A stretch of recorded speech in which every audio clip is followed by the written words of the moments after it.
क्या है T+0 system? Share बेचने के ही दिन खाते में आएगा पैसा, क्या आप भी उठा पाएंगे इसका फायदा? बाजार नियामक सेबी शेयरों की खरीद फरोख्त के तरीके में बड़ा बदलाव करने जा रहा है। इसके तहत सेबी ने शेयरों के सौदों को उसी दिन निपटाने की व्यवस्था T+0 को मंजूरी दे दी है। यानी जिस दिन शेयर बेचेंगे उसी दिन पैसा ग्राहक के खाते में आ जाएगा। यह व्यवस्था वैकल्पिक आधार पर 28 मार्च से शुरू हो जाएगी। 25 शेयरों के लिए लागू होगा। इस नई व्यवस्था के लिए सेबी ने वैकल्पिक आधार पर T+0 निपटान व्यवस्था के बीटा संस्करण को लागू करने की मंजूरी दी है। इसके तहत फिलहाल 25 शेयरों के लिए इसे लागू किया जाएगा और सीमित ब्रोकर्स ही इसका इस्तेमाल कर सकेंगे। अगले 3 से 6 माह तक इसकी प्रगति की निगरानी की जाएगी। इसके बाद T+0 व्यवस्था को आगे जारी रखने के लिए निर्णय लिया जाएगा।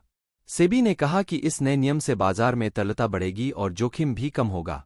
अभी यह व्यवस्था लागू, शेयर बाजार में इस समय T+1 निपटान व्यवस्था लागू है। यहाँ T का मतलब सौदे का दिन है और 1 का मतलब उसे निपटाने में लगने वाला दिन है। यानी जिस दिन शेयर खरीदेंगे या बेचेंगे उसके अगले दिन पैसा खाते में आएगा। ऐसे होगा फायदा, T+0 व्यवस्था में उसी दिन शेयर का सौदा निपटा दिया जाएगा।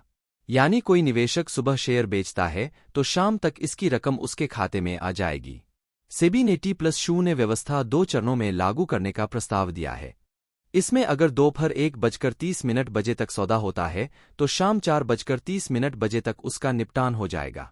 वहीं 3:30 बजे तक किए गए सभी लेनदेन के लिए वैकल्पिक निपटान सुविधा मिलेगी।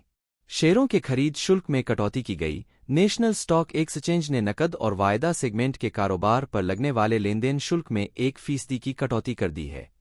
यह कटौती 1 अप्रैल से लागू होगी। इस फैसले का सीधा फायदा निवेशकों को मिलेगा। वे सस्ते में शेयर खरीद और बेच सकेंगे। एनएसई के इस फैसले से सालाना आय पर करीब 130 करोड़ रुपए का असर होगा। इस कटौती के अलावा एनएसई ने टेक्नोलॉजी और एजुकेशन जैसे गैर प्रमुख कारोबार से बाहर निकलने का भी ऐलान किया है।